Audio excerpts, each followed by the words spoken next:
ISO FileMaker Magazine, the professional's resource for FileMaker know-how. Hey there, this is Matt Petrowski for ISO FileMaker Magazine, where you can always find out more information about FileMaker at FileMakerMagazine.com. In this video, I am starting a new multi-part series where we are taking a look at building a database. I am in need of one myself, and I'm going to be building it from the ground up. This first part is going to cover some data structuring and mistakes that I need to fix. So let's take a look at the file. All right, thanks for joining me in this video. We are going to be taking a look at a file that I'm going to develop, and as I develop it, I'm then going to shoot videos about the things that I've added to the file as I add them. Critical things. I won't be going through every single thing where you watch every single step. I'm going to be showing you what I've implemented as and after I've implemented, because it's always easier to just work on a FileMaker file, do the things you need to do, and then talk about what you did rather than you see me fumble through some things, because quite honestly, it takes a while to develop certain things. You can spend an hour or 2 hours writing a given single script if you know that that script is going to do something in many different databases, not just the one that you're working on. But let's start with what I have right here on screen. So one of the mistakes that I made, well, I wouldn't call it a mistake. It's sort of an evolutionary process when you are planning out a database. Many times you just need to capture some data and throw some things into your file ad hoc, just capture them and go right away. So as we can see in this file, I am taking on the task of building my own home, and that's going to be pretty crazy to do. My father was a general contractor, but I'm comfortable with the process because I grew up around it. And there's so many different things that go on. You can see there are two things. There's products, and I had quotes. Now, I happen to have used this file in order to showcase a feature on the magazine website, which teaches you how to use a single files table in order to manage files for multiple different tables. So in this particular case, I was getting quotes, which were PDFs. And I also had products that I was interested in. An architect is going to have a really wide list of products and information. And what happens is he's not actually going to be working with just products, but manufacturers of products. So the mistake that I'm referring to here is the fact that I didn't initially think this out before I started to throw things in. But at this stage, I'm really okay. I have 4 table occurrences, and they're just loosely connected, providing one critical feature, and that is providing file support and being able to host PDFs and then outputting those so that I can see them at any given time. Ultimately, this file is going to manage a lot of aspects about my personal custom build, but the mistake I made was I'm not dealing with products, I'm dealing with manufacturers. And those manufacturers have multiple products, and those multiple products have multiple options, and those multiple options might or might not be in one or multiple PDFs. So what happens with information is you find out that not only is there a way to structure the information in general, but also the way that you want the information structured. Let me make this super clear. There is no one way to store or structure your information. There just absolutely isn't. Now, there are more efficient ways over some others, but the way that you structure and organize your data really comes down to something that happens over time. I can't give you the magic bullet, but throughout this process, hopefully I'll be able to explain how it works and how to fix what happens. So, knowing that I need manufacturers, and everything in this file, by the way, is just straightforward FileMaker at this point in time. There's no extra special stuff going on. For example, the button bar object that we have right here that moves between my products and my quotes is simply just a standard button bar that when we double click this, we get this active segment. And on the products layout, which I'm on right here, we can see that the table is products. I have specified the products segment. We switch over to the quotes, and we see on the quotes, if I double click on this bar, the active segment is the quotes here. So everything's just sort of matching up, where this matches when this button is clicked, matches this layout. Now, a complex FileMaker solution ends up using all kinds of different tips and tricks in order to make it much more powerful and a little bit more dynamic. So in this file, which I'll be giving you a copy of as I go along in this series, you're going to find that we are going to use core FileMaker functionality, which I'll put in place first, and then we will add to that. So I guess the first lesson for this is, when you're mocking up your database, don't be afraid to just throw in just raw FileMaker functionality. For example, this URL, I won't be surprised if I double click and it is simply set to a single step, knowing that down the road, if this open URL does not work for me, I ultimately want it to do more, I'm simply going to convert this single step into a script. And I've talked about this a number of times. I might go to the perform script, and I might then click on the plus. We also have the option, I believe, on a single step. I forget where it is here in FileMaker, but there's somewhere else in FileMaker where it has the option that says convert to script. Let's see if that's actually at the bottom of this dialog. I think it is. There we go. There it is right there. I knew it was somewhere right there. So in this dialog where we are able to specify a single option, down at the very bottom we have this convert to script. And so it's very easy for me to use FileMaker's functionality to quickly get this into something that will do much more, and FileMaker will automatically make that change for me. We don't want to spend a whole lot of time doing a lot of things within FileMaker's dialogues, because FileMaker has a lot of dialogues. It's not, I wouldn't call it a super developer-friendly environment. It's a capable environment, but not super developer-friendly. So what I need to do is I need to add a manufacturers or a vendors table. And here's one of the key things that you want to do. You want to understand that you are going to use multiple terms that may refer to the same thing. And I just did it. I called manufacturers vendors. Vendors are also manufacturers. Well, those are all companies, aren't they? Yes. Well, I have manufacturers, vendors, and companies. I should create all of those tables. No. They are all the same entity. So the first mistake that you might make in your database is thinking and using multiple terms to refer to the same thing. You want to use one entity and make sure that you name it. So let's go ahead and do that. In this file, I'm going to go to my tables, and I'm going to choose what I am going to use, knowing that FileMaker is flexible enough that I can always rename this. So it doesn't matter if I choose vendors right now and I create that table. What's important is that I identify somewhere in my documentation or somewhere in my system that that's what this is, because if we have another developer or we ourselves become confused with our own system, we don't want to end up with a manufacturer's table that is duplicating what vendors is doing. And if vendors, at the point in time that I'm using it, if I continually seem to think of it as something else, then I'm going to rename it itself to what I'm thinking of.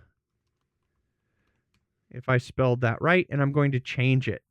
FileMaker is so flexible that that's what we need to do. We need to make sure that once we come up with our structure, we aren't going to create extra of what we only need to appear once.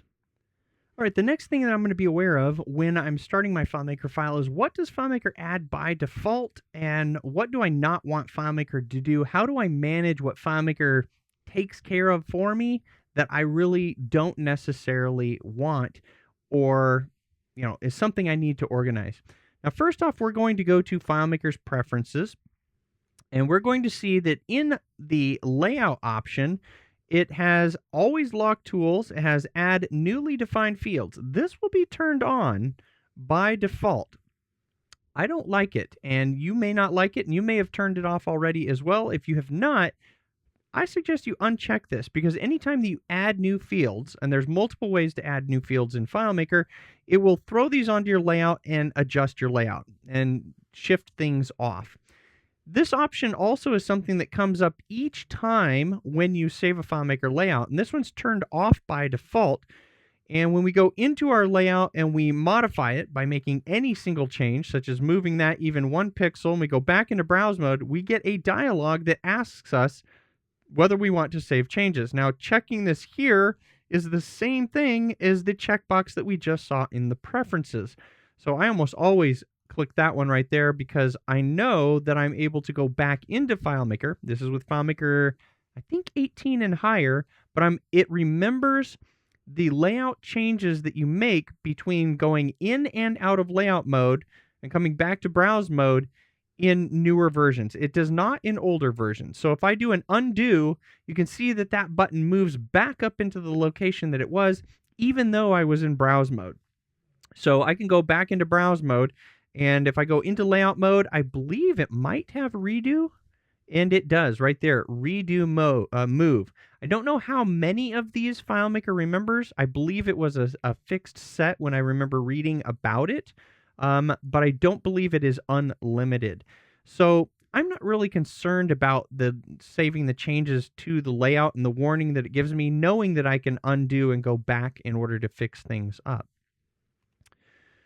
So another thing that FileMaker does for us automatically that we are annoyed about as a developer is FileMaker will always add, if you add a new table, it will add a default table occurrence that will have the exact same name. Typically what I do is I tend to put these off to the side. Now I didn't do that on this solution. I just initially started working with the table occurrences, but typically what I do is I will double click that and I will rename that, and this is just my naming conventions. I use the @ symbol in order to identify something as a developer-specific layout. Now, the reason that I do this is because in FileMaker, it's so easy to make a copy or a new table occurrence. Rarely do I go down to this bottom part right here and click this little plus. To be honest, I don't even touch any of these icons with the mouse, myself personally. That's because any given table occurrence, by simply holding down the Option key, you can drag as many as you want and then connect them however you need. And getting rid of them is just as easy by selecting all of them and then hitting the Delete key, and they will simply go away. If I don't even want to see this dialog, then I can simply hold the Option key and they will go away instantly. And so that's something you become very used to when you're working in the relationship graph and structuring all of your relationships. So over on the side, I will have a list of all of my base table occurrences that are developer layouts that are never tied to anything. And I've talked about this in previous videos. Another thing that FileMaker adds for us by default, we can find in the Manage Layouts area. So here in the Manage Layouts, FileMaker will always add a layout for us, and we can see quite clearly that FileMaker actually names and then renames that layout to something else. Now, this whole automatic renaming thing breaks as soon as you do an explicit action on the particular target item. So in this case, I renamed the table occurrence, which in turn renamed the layout. If I rename the layout, that breaks the connection between the two, and no longer when I rename the table occurrence will it flow to the layout. Let's take a look. I will double click on this. It will bring up my layout options. I will just call this the manufacturers just temporarily. And by the way, I don't tend to use spaces in much of my development. It's not commonplace in a lot of other development environments, so I just don't tend to use it within FileMaker, although FileMaker is more than happy to use spaces. It uses IDs underneath the hood, and everything is internal, making it very easy for you to use spaces within your names, but I don't suggest it. Now we go back into our defined database. We can see that manufacturers still has the ampersand or the @ symbol. If I come in and I rename this to about, I do not expect that it will rename that layout, and in fact, heading over to the layouts, we can see that it should not. It left it called the, whereas the associated table, which is actually not a table, is a table occurrence called about manufacturers, or would be the @ symbol. So again, the reason that I use the @ symbol is that many times all of my developer layouts will be in the layouts dialog here. I will have created a new folder by clicking on new and then creating a folder. And then in that folder, I will have all of my developer specific layouts. So I'm creating a folder called developer.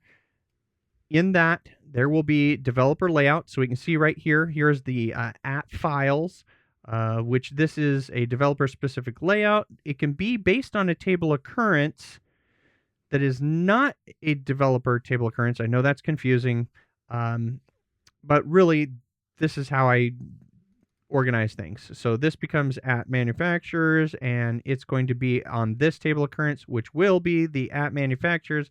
Don't worry, if you have not used FileMaker, we'll be going through that throughout this series. You'll see it many times, but this is ultimately what I end up with the new things that FileMaker creates, the new layout and the new table occurrence. It's just my pattern to just automatically make those developer.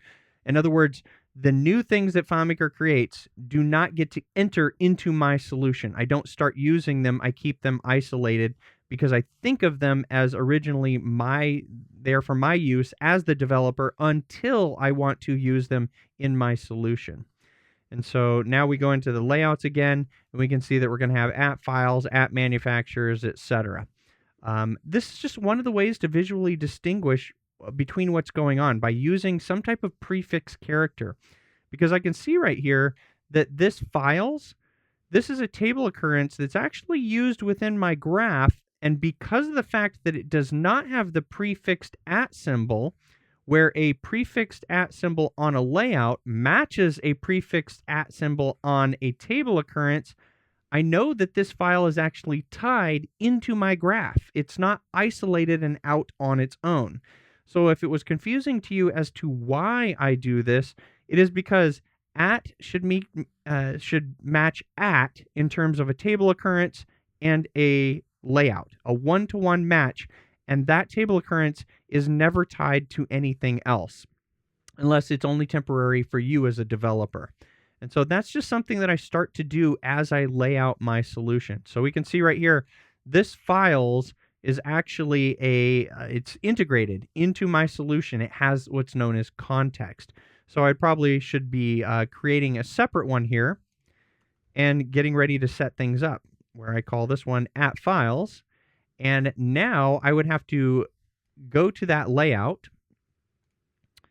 And you're constantly in and out of the defined database, the managed layouts, and the scripts.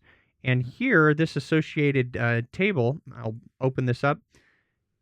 There's no UI on this layout, so I know that it's safe to reassign this layout to a different table occurrence. What does that look like? It looks like when I've got this, I am saying that layout that is currently based on this table occurrence is now going to shift over and be based on this table occurrence right here, which has no connections, meaning this can't see anything else, whereas this can see the quotes, the products, and the globals based on the connection that's in between them. So that's sort of how I think of things. So double click here. Show records from means I'm going to reassociate that layout to that particular table occurrence. Now, if you've not dealt with FileMaker a whole lot, that one little action that I did right there it didn't exactly mess some things up, but we can see when we click on the open button for that layout and we open it, that FileMaker, we got all of these unrelated files because FileMaker originally saw the fields that were on this layout from that other table occurrence. That other table occurrence, which was connected to the others, that's where these fields were coming from. Now, there's two ways to solve this, and it's really simple. We'll go into layout mode. The easiest thing, or the old method, would be to simply double-click every single field, such as I'm going to double-click this field, I'm going to select, change my context here to the current table of at files, and now it stays on the same field, and then click OK. Well, that's the old way. FileMaker has a new way of doing things, and that is basically just destroy it all, nuke it, and go grab new ones. So now what I'm able to do is I'm simply able to use this inspector here on the side, go to the Fields tab, and simply just drag everything on the layout that I want. Now, the key thing here is I'm going to put things in the order that I want to see them by default. So I could select all of them right here by first selecting the first one and then selecting the next one by holding down the Shift key, and it grabs everything in between. I can then choose what preferences I want to use, whether I want them, I typically want them all lined vertically. I don't need labels on these because if I'm looking at my layout in table view, then I don't need to see the labels. It will automatically have the headers above the column. If I am looking at this from the standpoint of like a globals table, then I will choose to put on one of the labels, whether it's to the side or to the top. And this one inside is really nice. These are convenient because FileMaker does it for all of the fields, especially if you're using placeholder text right here. But for me, for right now, I don't need to see any of this. Just the standard edit box is the default, and it's completely fine. You just drag them all onto the layout and put them right back on. That avoids having to double-click and reassigning all of those fields. Now, at this stage, there's also one other thing that I need to start to do in this brand new FileMaker solution. I need to start the habit of when I create new layouts, whether they're for the UI or for me as the developer or they're utility layouts, I need to make sure that the layout views that are possible for that layout are only the ones that I want that layout to be possible for. And in most of FileMaker development, a given layout is usually fixed to a given view, meaning it is only ever form. It does not switch between form and list. It is either form or list, or if you're using table view, then that's what you're using. Again, there's multiple ways to access this. We go into the layouts, we go to the layout setup, and that is where we can go to the second tab of the views. And you can see right here that when we create a new layout in FileMaker, if FileMaker has not used the wizard in order to create the layout, then FileMaker will say all views are possible. But that's not necessarily what we want to do. I like to limit the views that are possible. Number one, because if you ever reveal the FileMaker UI, allowing the user to switch between things, if you allow them to switch from a form view into a list view or table view, they may get confused and not even know how to get back to the form view. So it's always better to be restrictive and to say, nope, this is only going to be allowed to be a certain thing. So in this case, I'm going to set the default to the table view because this is a developer layout. We can see that right there with the @ symbol. And I'm going to turn these off. Now, these properties that we have right here, these are pretty nice, but the cool thing is we can modify these at any time while we're in the actual view, which is where I tend to do it. I might go in here and do it on some occasions, but for the most part, I don't worry about the properties setting right here. What I do is I simply just say, okay, I go into browse mode, and like I stated, we can always access those properties on any given column. So with the column right here, if we select the menu, and then down here at the table view menu, you can see right here we've got edit properties. So that dialog, which FileMaker is going to ask us if we want to save this change because the file is hosted, we say yes. Those exact settings come right up right here. And it's just my personal preference. I think FileMaker starts with a darker line in between. I like to set mine to a really faint light line. I turn on the header, footer, bottom navigation. All of these are not turned on list view, table view by default. So I like to turn them on because as a developer layout, it lets me put buttons up in this area to do things to the data that I need to do as a developer. On the rows, I will typically use that if the row is showing images in a container field. And that's where you're able to use a custom height and set the height of each row to a really large height, which is really good. But with this layout in developer mode, I think I'm pretty well ready to start to replicate this within my solution. By replicate, what I mean is there are many times that we will set things up in FileMaker and then we just want the same thing, but just a slight variation. So what I'm going to do is I'm going to walk through a process that I do many times, and that is when I add a new table and then I don't want what FileMaker automatically adds. So we go into Define Database, I go into Tables, and what I'm going to do is I'm going to add a new table. Now, what's something that I might use? I'm going to have manufacturers, products, files. I know I'm going to have a values list, just a general values table. You can create a value list, multiple value lists in one single values table, and you can just key those values and extract those sub-value lists out of that one values table very easily. So I like to create a values table. We'll go ahead and create that. Now, we know by default, FileMaker added the relationship or added the table occurrence. What do? I go in, I double click, I give it the @ symbol. What did FileMaker do? It also added the default layout. So I go over to my layouts where I have the @values and @values. Now, typically, I have a I actually use a dedicated theme for my developer layouts to make it very easy for me to see the data from a developer perspective versus the UI that the user is going to be going through, because you don't add all of your fields to your UI layouts. So I need these developer layouts. Now, I could just drag this up here, and that's something that I will normally do. Also important to note, if you want to be a serious FileMaker developer, I have the Monkey Bread plugin installed here on my copy of FileMaker, and that's where this column is coming from. And I can see that the internal ID that FileMaker assigns to items is listed here. Now, what happens is, if you care about it, then you can take the time and rearrange the layout. But if you don't care about it, which in this case I don't typically care, once I delete the internal layout number 9, I will never have another layout number 9 again, but I don't really care about that. So I'm going to hold down the Option key, click the Delete button in order to blow away values, because I know that the default layout that FileMaker created is, not only does it have all 3 of the views set, which I just took the time to set a developer layout to only have the table view. And likewise, you may have UI layouts that you set that have just the form view or just the list view. Well, unfortunately, we can't turn off FileMaker's creation of that new layout. I wish we could, because in most cases, as developers, we want to start with something that already has the known settings that we want.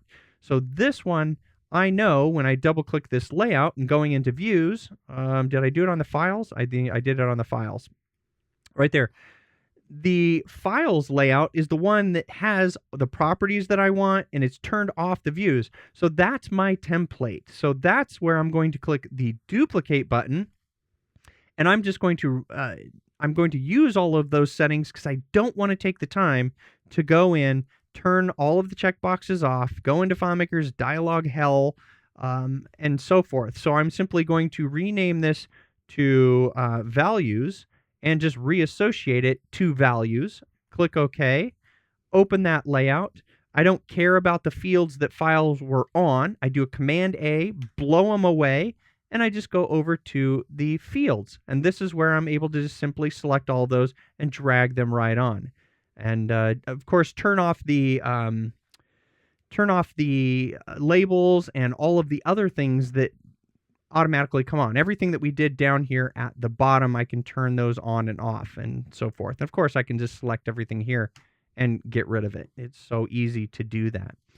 But that's the process that I go through as I'm starting up my file. It's always best to have one of something that is a template that you like, and then simply just duplicate things off of that. And don't let the internal stuff bother you, like the fact that layout number 9, there will never ever be a layout number 9 in my file again. FileMaker can go up to something like, millions of layouts and so forth. So you can't even see this unless you have the Monkey Bread plugin installed, and it used to bug me at some point, but it doesn't now. I don't really care. It's just a number of something that's internal. I'd rather save the time and get a really efficient start to the file.